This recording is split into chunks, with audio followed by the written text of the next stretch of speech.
Welcome to the Slop Farm. Enjoy the video.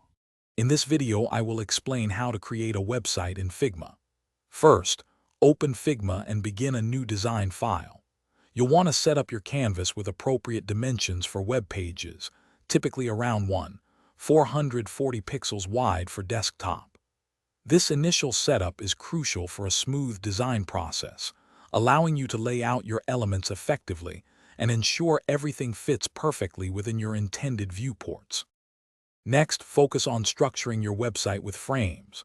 Think of frames as containers for different sections, like headers, footers, and content blocks. Then, design your core components such as buttons, input fields, and navigation menus. Making these into reusable components saves a lot of time and ensures consistency across your entire site. Auto layout is a fantastic feature to explore for responsive design. Now it's time to add your actual content. Place text, images, and icons within your frames and components. Figma offers many plugins that can significantly speed up your workflow, from generating dummy text to finding free stock photos. Once your design is visually complete, start prototyping. Connect your frames to simulate user interactions, like clicking buttons or navigating between pages, giving you a realistic feel of the website.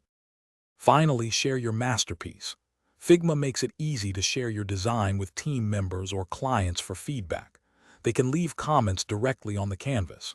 For developers, the Inspect mode provides all the necessary CSS, iOS, and Android code snippets. You can also export individual assets, like images and icons, in various formats. This streamlined handoff ensures a smooth transition from design to development. Thanks for watching. Consider subscribing if we helped you today.